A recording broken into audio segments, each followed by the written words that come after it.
Ano po ba itong ECCD, Mr. President?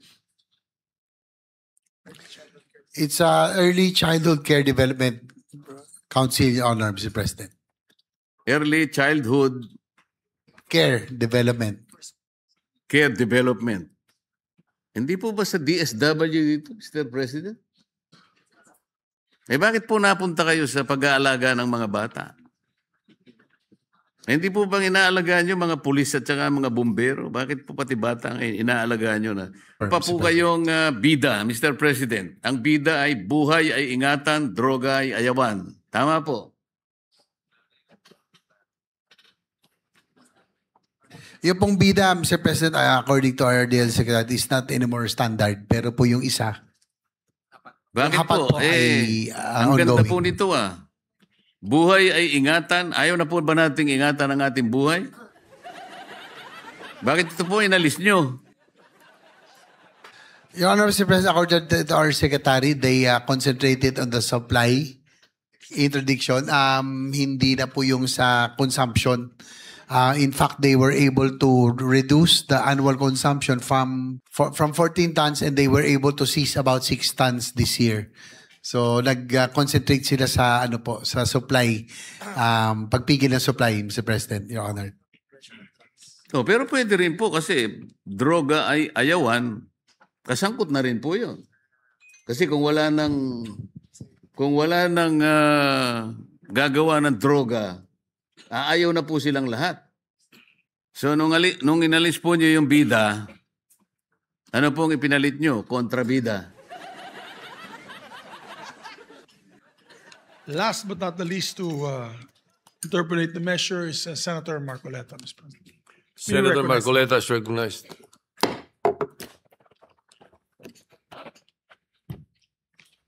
Maraming salamat po, Mr. President. Mga ilang paglilinaw lamang po.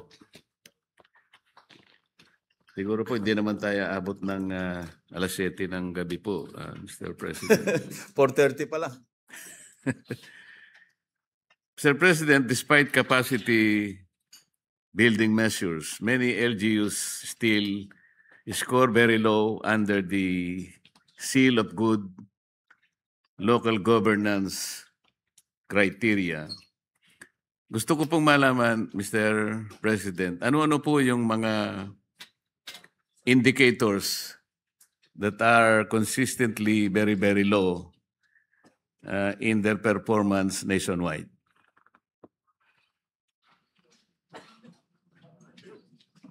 Your Honor, Mr. President, ito po kasing SGLG has become complicated through the years. So the DILG decided to trim down ito pong clustering into 3. Ito pong una yung fiscal management. Second is disaster preparedness and resilience. And last but not the least is innovation, Mr. President, para po mas this will be the simplification of the SGLG framework by grouping from original 10 governance areas, ngayon po ay 3 na lang, Mr. President. So, na-simplify po sa 3 magmula sa 10 indicators. Ano po ang relative weights po ng natirang indicators? Halimbawa po, kung 3 na lang, baka yung isa 50%, yung dalawa 25-25, kaya 100. Tama po ba yun?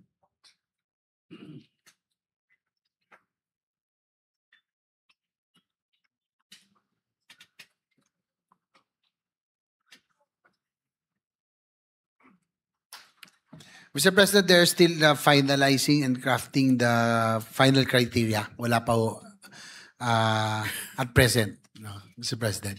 And also, just to note, ito pong SGLG, which at present is an annual award for our LGUs, will now be every 3 years, para term-based na po ang kanila pong innovation. The rationale being, Mr. President, Your Honor, there are about 4.5 million man-hours that is being wasted in the conduct of the SGLG awards from the DILG personnel, Mr. President. Kaya gagawin po nila. Wala pa yung LGU dito, Mr. President. So, if you include the LGUs, aabot daw ng 10 million man-hours. So, kaya po yun yung rational why they will now make it term-based. So, every 3 years na po ang SGLG. Very laudable po kasi ang objective nito.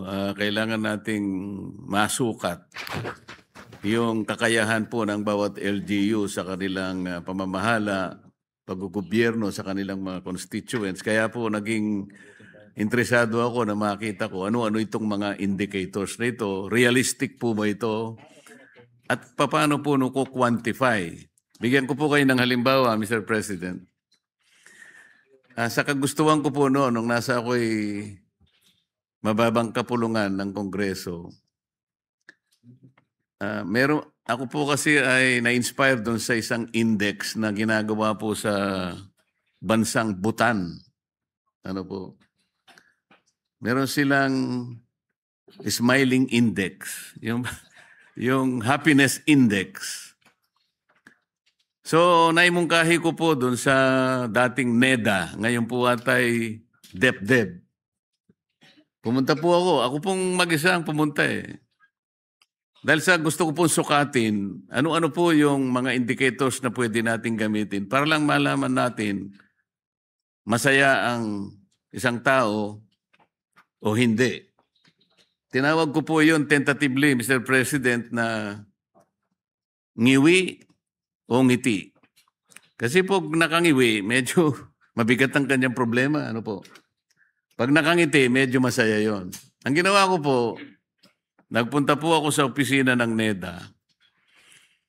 Siyempre po ang NEDA ay mga talagang iginagalang po natin dyan sa paggawa ng mga indicator. Sila naman po ang ating mga national income accountants. Nakipag-meeting po ako sa kanila. Inabot po siguro ako ng mga 2 linggong nakikipag-meeting. Tulungan niyo po akong maghanap ng mga indicators para lang po, meron na po akong mga respondents po na organize ko na po sa bawat probinsya. Tingnan niyo po itong aking bilang ng mga respondents. Kung tama, ang kulang ko na lang po yung indicators. Ako po pinangakuan, Mr. President. Tuwan-tuwa po akong umuwi at alam ko, sabi po nila, in 2 months' time, we will be able to assist you at maaari pa po nating i-train ng konti yung mga respondents po ninyo. Weekly naman po kasi yung gusto kong mangyari. Para sa ganun, halimbawa, sa week na ito, medyo ngiti po yung nakangiti kung masyadong maganda yung pagkakangiti o konti lang ang ngiti o kaya nakangiwi. Napakalaking bagay po kasi doon para nasisiyasat natin kung nakaganap po tayo sa ating mga tungkulin o kaya nakikita nila yung ating araw-araw na pumumuhay kung bumibigat o hindi. Kaya po napaka-interesado sa akin nito dahil hindi po ako nagtagumpay. Akala ko po 2 months lang, naghihintay po ako. Inabot po ng 2 years. Inabot po ng 5 taon. Hanggang sa nakalimutan ko na po, Mr. President. Gusto ko nga po sanang itanong nung budget hearing, kaya lang nakalimutan ko rin po Maganda po ito Pagka nasusukat po natin yung sa governance ng local governments, nagiging guide din po natin kung sino-sino yung nakapagbibigay ng kasiyahan sa ating mga leaders at napapasaya po nila ang kanilang mga constituents. Tama po ba ako, Mr. President?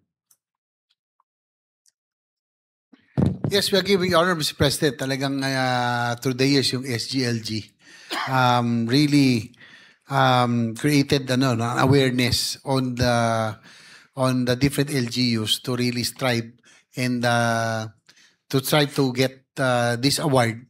Parang bragging rights ika nga, pero at least they are improving their ordinance, their governance in the process as well, Mr. President. Napaka-importante po kasi, Mr. President, yung nakapagpapasaya tayo, napaliligayan natin ang mga constituents sa mga programang atin pong ginagawa. Katulad po ng ginawa ng ating Secretary John Vic Remulla, sa aking palagay po ay kailangan po meron siyang commendation dito. Napansin ko po kasi noong January 2025, inalis niya na po yung criteria na dapat po yung nagsusupply ng mga fire trucks. Meron na siyang parang record ba ng performance, 10 to 15 years na siya yung meron siyang record na ganun. Ibig sabihin, kung halimbawa po ay nakapag-supply lang kayo ng 1 year, 2 years, hindi kayo qualified. Kaya po sa loob ng halos 20 taon, napansin po niya na sa Bureau of Fire, 2 lang po ang suppliers, Mr. President. Parang na-concentrate sa 2 sapagkat maaaring ganun po ang mangyayari dahil sila na lang po ang nagsusupply. Pero nung alisin po ni Secretary John Vic yun, lumilitaw po yung mga sumunod na binili po nilang fire trucks, magmula po sa 15 million bawat isa, naging 8 million po. Sa Makatwid, nakatipid po sila ng 7 million sa bawat unit po ng fire trucks. Ito po isang bagay na kailangan pong mabigyan ng commendation ng ating mahal na Secretary. Congratulations, Secretary John Vic.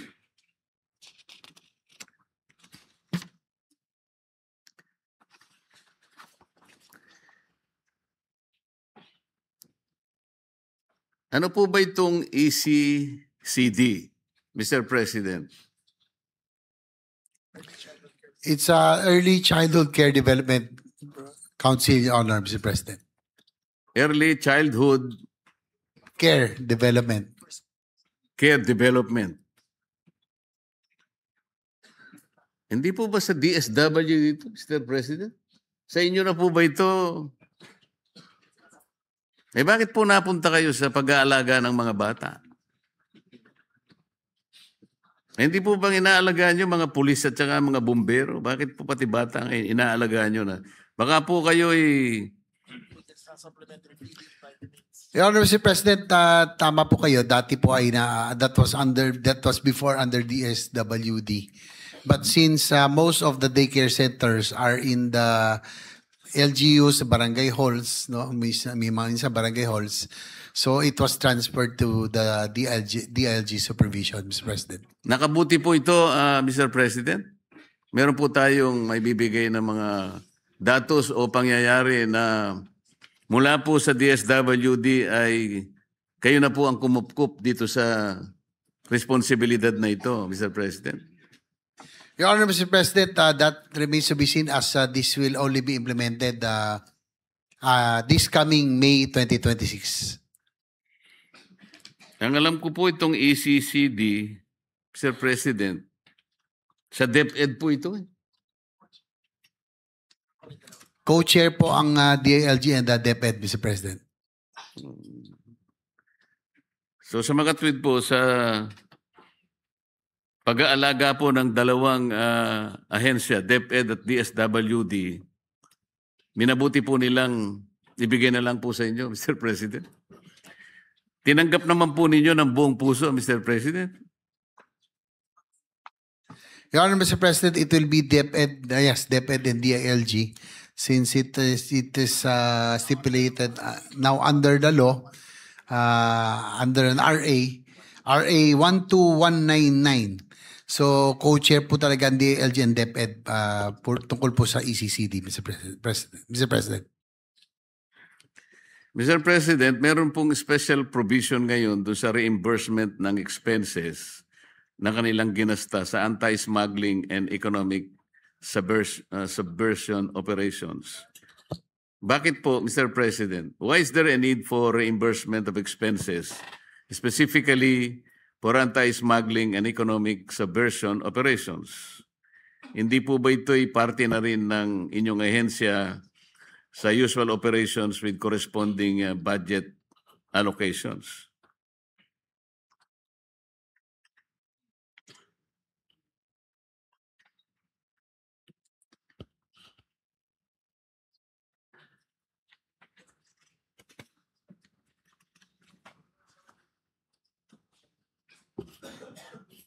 Your Honor, Mr. President, according to our DL Secretary, they have not received any reimbursement, no? They just request. They malaki kasi ang performance na PNP at saka may implement PNP sa anti-smuggling na cigarettes at agricultural products. so nag-aantay ng Additional funding. Your Honor, Mr. President, they are also to add that they are requesting for additional funding because the PNP plays an important role in the anti-agriculture smuggling, anti-agriculture economic sabotage, especially when it comes to Sa economic, may pala rin ito po in the oil and oil and agricultural products. there's oil and agriculture products and even cigarettes. Malaking bagay po yung nagiging papel po ng PNP, in arresting those violators. So po yung so that's why the reimbursement of expenses incurred in the anti-smuggling and economic subversion operations they are requesting, no, so that they can perform better yung kanila pong enforcement capability. Kasi ngayon po, kumukuha sila ng pondo kung saan-saan. So for them to be able to perform their tasks as mandated by the anti-agricultural economic sabotage law, they are seeking for, requesting for reimbursement of expenses incurred, Mr. President.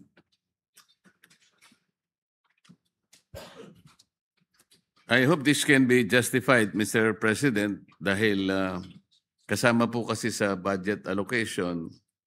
Although I believe an additional compensation, probably by way of reimbursement, can be siguro, pwede rin po siguro, kaya lang baka magkaroon po ng problema dahil nakabudget po. Yun lang naman po yung concern, Mr. President. Pero po, yung pong mga kargamento o mga items pong nako-confiscate ninyo, nakukuha po ninyo dyan sa mga iba't ibang mga gumagawa ng hindi mabuti, nai-inventaryo po ba lahat ito? At saka ito po ba'y naibebenta? At kung sakaling naibebenta, paano po na-account yun, Mr. President?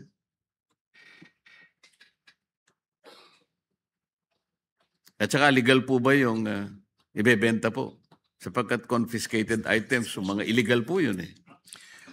Yes, Your Honor, Mr. President, those that are seized, no, are turned over to the courts, and the court, it's the court's discretion and disposal, Your Honor, Mr. President. Wala pong naibebenta. Wala po silang I don't think the DIG has that mandate, no, Mr. President. So it's the courts that will have the discretion. Salamat po.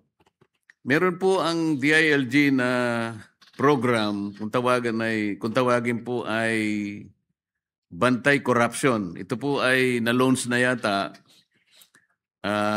noong pang October 2018. Ito po ay isang programa para makatulong po, ma-intensify po yung ating laban against corruption sa buong bansa. Ito po yata ay nagawa para siyang maging leader ng ating mga anti-corruption efforts at sa mga activities ng ating departamento.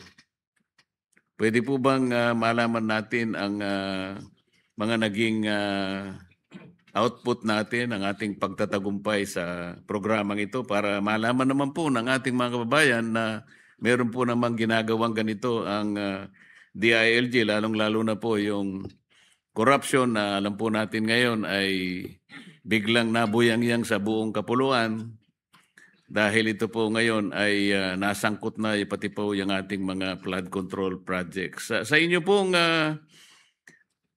programa, meron po ba kayong naibahagi, halimbawa,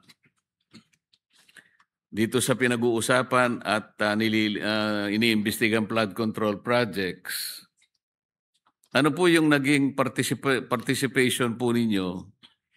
Kayo po ba ay nakatulong? Kayo po ba ay nakahuli dito sa investigasyon na ito para may bahagi po ninyo sa Blue Ribbon Committee kung sakasakali po?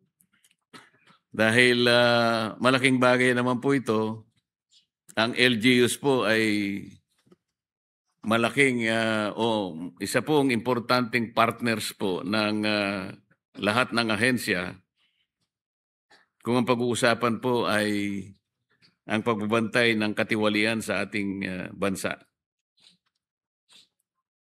Your Honor, Mr. President, according to our DLG Secretary, they will be now shifting to, they will now be using technologies so as to prevent human intervention, no? Lalong-lalo na po dito nung sumabog po itong floodgate scandal.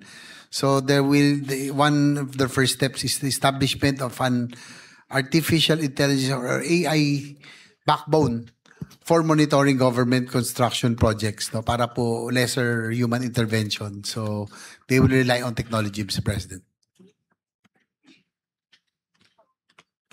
Tapos ito pa.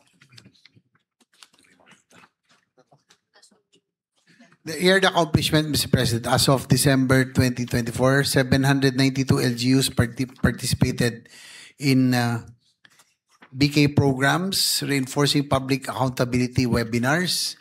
412 LGUs reoriented on public accountability. 100% of complaints against LGU officials and employees acted upon. And one policy recommendation developed, Mr. President. 10 minutes. Kasi po ang iniimbestiga pong bilang ng mga flood control projects hindi po bababa sa 9,000 projects. Iniisip ko po, Mr. President, sa dami po ng LGUs natin sa buong Pilipinas, ang barangay, mga barangay lamang po ay 42,000 mahigit na po, Mr. President. So, napakalaki po ng may tutulong ng bantay corruption. Ang tinatanong ko lang, baka sakali sa 9,000 flood control projects na ating pong iniimbestiga, baka meron po kayong napansin o nakita na naitala na talagang mga ghost projects talaga, makakatulong po kayo na makapagbigay ng kaukulang impormasyon sa ating Blue Ribbon Committee.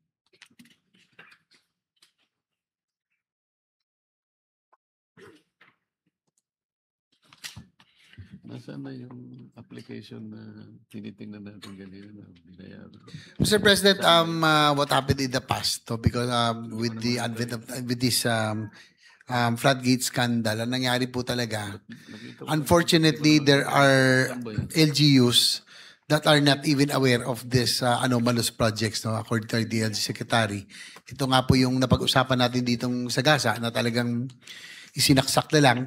So now with all of this, the reforms that we will be introducing this time around by requiring at least a sanggunian resolution or request from the sanggunian or RDC from the RDC dapat may RDC approval na po according to master plan, so that yung pong existence or having anomalous projects will be prevented, Your Honor, Mr. President. So we will be having a lot of safeguards, no, as a result of this floodgate scandal, Your Honor, Mr. President. Pero ang ano po ng DLG is really to turn to technology this time again so as not to depend on human intervention para po maging AI driven. So ito po yung kanilang proposal, Mr. President.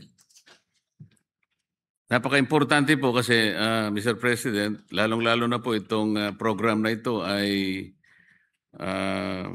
nakabatay pa sa Sustainable Development Goal at tinitingnan ko po ang inyong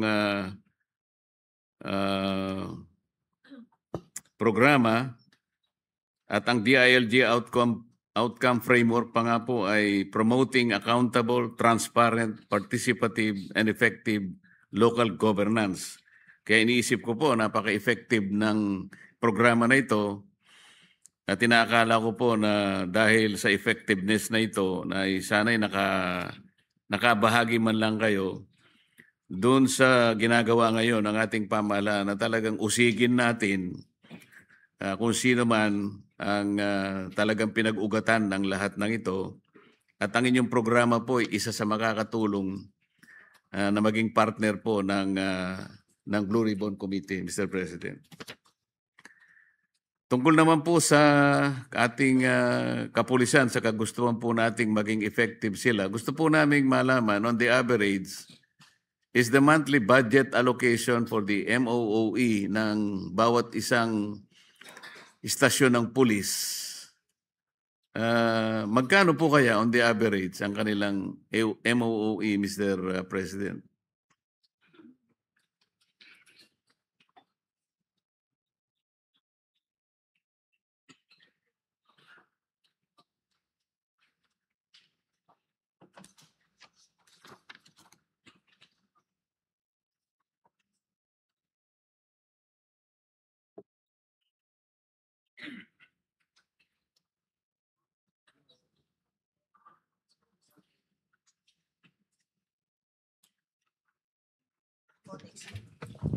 For next year, Mr. President, Your Honor, the ratio or per capita is 1:2.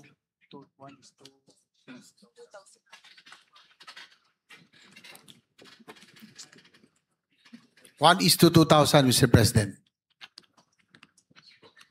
Sana po yung ratio ay sapat at makabuluhan, Mr. President, na pinag-uusapan natin kasi pagka hindi po sapat, ay alam naman po natin yung kanilang daily sustenance and operations maaaring makaapekto sa kanilang performance sa araw-araw. Maaaring ito po ay magdulot pa ng mababang accomplishment at maaaring matukso pa ang ilan sa kanila, kung hindi man lahat, sa mga illegal na transaction. Kaya importante po na nakasasapat po yung pang-sustain po sa kanila sa araw-araw.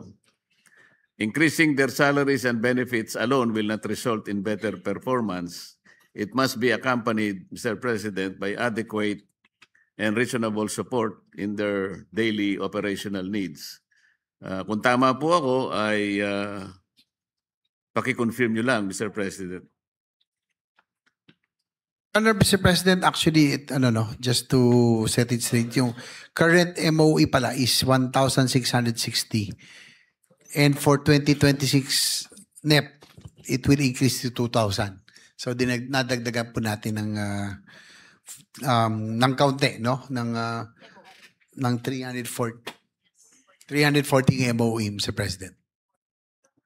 Puntahan po natin ang mga barangay, Mr. President.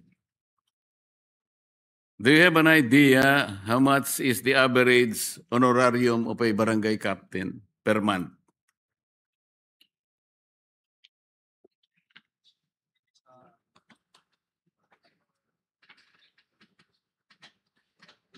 Your Honor, Mr. President, they don't have the data later on, but it depends on the capacity of the barangay, no? Nasa kanila po yun kung ano po yung kaya na ibigay na allowance, no? Sa mga DLG, sa mga barangay officials, Mr. President. Kasi po, Mr. President, yung kanilang tinatanggap na honorarium, nakadepende po yun dun sa kanilang era eh. Yung tinatawag na nata na natin ngayon. Tsaka ang isa po talagang yung discrepancy po talaga ng mga barangays, no? Like for example, the richest barangay in the country, which is Barangay San Lorenzo in Makati, has a budget of 500 million, whereas the poorest barangay, one of the poorest somewhere in Sulu, has about 400,000. 4 million, nasa 4 million pala, from 500 million. Tapos 4 million. So, medyo may kalakihan po yung discrepancy, Mr. President. Tama po kayo, Mr. President. Yung budget at saka yung honorarium na tinatanggap ng mga kapitan, merong direct correlation po doon sa era nila. Katulad po ng isang pangkaraniwang barangay,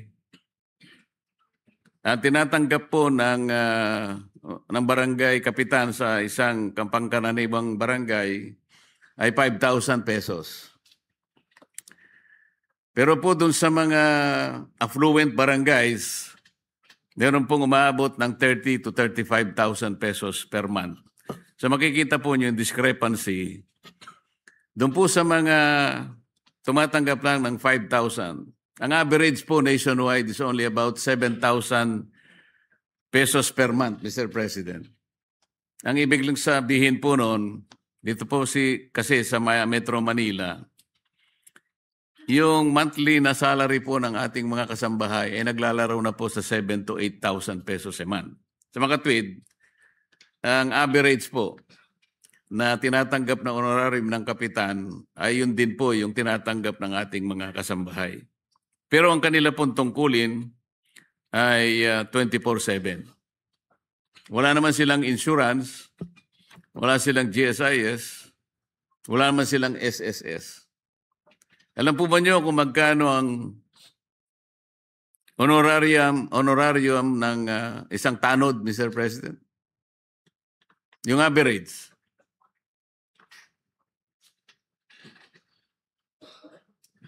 Your Honor, Mr. President, it also depends on the capacity of the barangay, Mr. President. 900 pesos po, Mr. President, ang average. Kasi po, pinagsikapan ko pong aralin ng konti yan. Nakapag-interview po ako ng halos 1,000 kapitan sa ating buong kapuluan nung ako po ay nasa House of Representatives. Ang average po is 900 pesos per month. Sa iba po mga affluent, merong 2,500, 3,000. So ang discrepancy, ang disparity, talagang malaki po, Mr. President. Alam niyo rin po ba kung magkano ang tinatanggap na honorarium ng miyembro ng Lupon Tagapamayapa?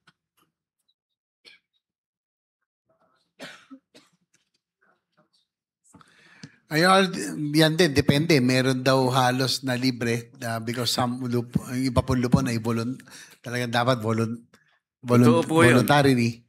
So, iba-iba daw talaga. Totoo po yun.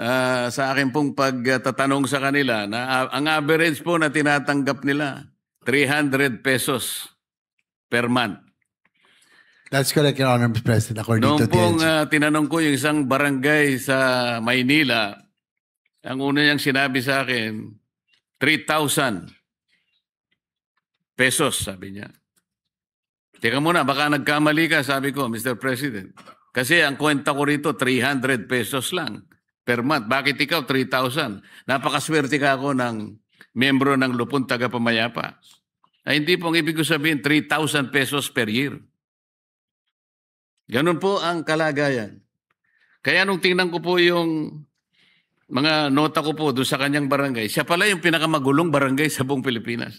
Wala po sigurong gustong maging membro ng kanyang lupon sapagkat kung 3,000 pesos per year, magtitinda na lang po siguro siya ng sago at gulaman siguro, Mr. President. Well, that's Mr. President, that's the sad reality of our workers in barangay, no? Sama na natin yung barangay nutrition scholars, barangay tanod, lupon, and the BHWs, Mr. President. Ito po yung mga nag-file nga ho tayo na muntik na may ipasa Magna Carta for Barangay Health Workers. Unfortunately, nag-withdraw ang House, but a BHW earns as low as 500 a month in low-income LGUs. Pero alam naman natin, BHW, ito talagang umulan, umaraw, talagang umiikot po ito. We're hoping that we can find a solution. Yung proposal nga natin to make it uniform, mga 3rd to 5th class BHWs na talagang hindi kayang bigyan ng dissenting na compensation will receive about 3,000 pesos at least. Yung first class and yung second class to city kasi medyo magaganda yung kanila pong allowance. Kaya lang ang problema kasi dito yung barangay nutrition scholars, barangay tanod. So, Mr. President, probably we can already look into this if we can, no, yung magkaroon tayo ng Magna Carta for the barangay volunteer workers, no? Kasama na natin base Ws, at ANODS, barangay nutrition scholars at lupon at iba pa. So that it will be standard. Yung ano naman po, yung kanilang at least decente. Yung at least yung kanilang maibigay na, although voluntary nature, at least yung nabibigay naman lang compensation or allowance sa kanila will be at least we can call decent enough, Mr. President. Meron po tayong panukalang batas na Magna Carta for barangay po, pero yun po ay sa aking pagkakaalam nilumot na po sa House of Representatives. Kaya ako po ay meron panukalang batas na ina-address po itong ating pinag-uusapan ngayon. Sana po sa mga susunod na mga panahon ay matalakay po natin at matulungan po natin ang ganitong kaawa-awang kalagayan ng ating mga manggagawang barangay. Huli na po ito, Mr. President. Gusto ko pong maitanong, napakarami po kasing mga proyekto na ginagawa ang mga barangay. Meron po silang hapag. Ito po ay halina't magtanim ng prutas at gulay. Tama po ito, Mr. President? Yes, the DLG Secretary and the DLG families are nodding their heads. So they Meron confirm, pa po Mr. President. kayong bida, Mr. President. Ang bida ay buhay ay ingatan, droga ay ayawan. Tama po. Yung pong bida, Mr. President, according to our DLG Secretary, is not anymore standard. Pero po yung isa, Bakit hapag po? po ay, Ang ganda ongoing. po nito Buhay ay ingatan. Ayaw na po ba nating ingatan ang ating buhay? Bakit ito po inalis nyo? Okay.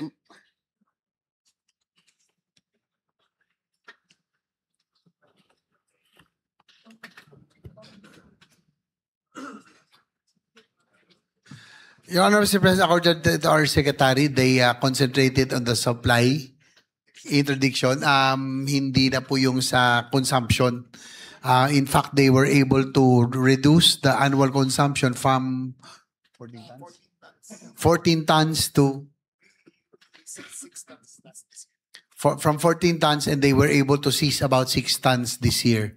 So nag-concentrate sila sa ano po, sa supply, pagpigil ng supply, Mr. President, Your Honor.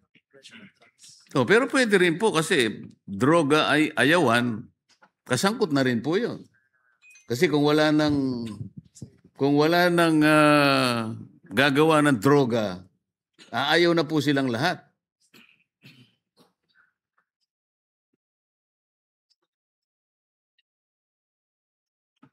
Your Honor, Mr. President, according to the LG Secretary, that yung slogan-based programs is not as effective as yung kanila pong strategy ngayon na talagang yung supply, ang supply po ang putulin. Yun po yung kanilang strategy ngayon, really to get to the kill, kumbaga prevent the further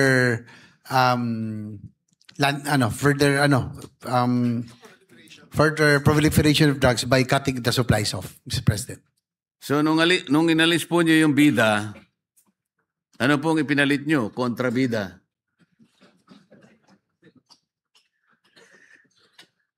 Meron pa po kasi kayong bukal Ang ibig sabihin, buhayin ang kalikasan. Meron pa po ito.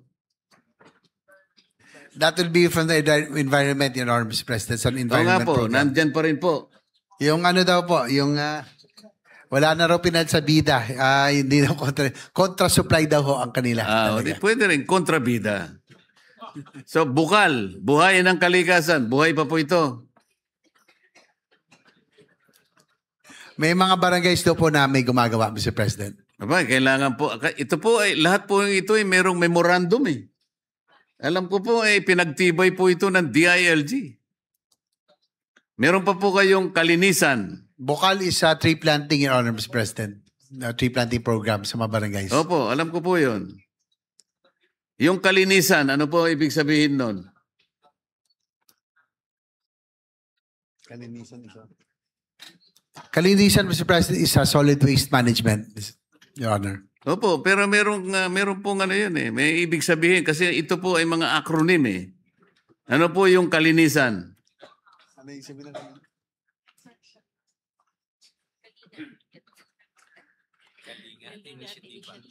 O ako po kasi sinusubaybayan ko yung mga programa ninyo eh. Kalinga at inisyatiba para sa malinis na bayan. Yun po yung nakalagay Tama dito. po. Yan nga po ang kalinisan. Mr. O yung barko, ano po? Meron po kayong barko eh. Barangay Road Clearing Operations, Mr. Ayan. President. Listo sikap. Disaster Risk Reduction Management, Mr. President. Ang layo naman. Listo sikap. Ang layo naman ang ibig sabihin. O hapag kay PBB. Alert. Ibig sabihin daw kasi alert yung pong listo. Sige. Ano po yung hapag katutubo? Alam po niyo, Mr. President, kaya ko po binanggit ito, mga importante pong mga programa na kung itataguyod po, lalo na po yung hapag, halina't magtanim ng prutas at gulay. Mr. President, Mr. Chair, iimbitahan ko po kayo minsan sa aking bahay. Doon po sa paligid noon, makikita po nyo, meron po akong tanim eh. Every 3 days or 4 days, nakaka-harvest po ako ng okra, ng talong, kamatis at konting sili. Totoo po ito, nagkamali lang po ako, dapat na nalitrato ko po para sa ganoon na ipakita ko sana sa inyo. Importante po lalo na ngayon na talagang hirap na hirap po tayo, napakaraming mga kababayan nating naghihirap. Kung may taguyod lang natin yung programa na yun, kahit na yung hapag lang na yun muna, ang laki po ng may tutulong. 42,000 or more barangays in the country. Kalahati na lamang po doon siguro yung mga pagtanim, may taguyod yun. Ang laki pong may tutulong, contribution sa ating food sufficiency program, Mr. President. Yes, Your Honor, Mr. President, the DNG Secretary has committed that that this will be integrated, Your Honor, Mr. President. Talagang they will implement this very important program, Mr. President. Maraming salamat po, Mr. President, sa oras na ibinigay niyo sa akin. Maraming salamat, Mr. Chair. Maraming salamat din po, Senator Marcoleta. Yeah, session suspended.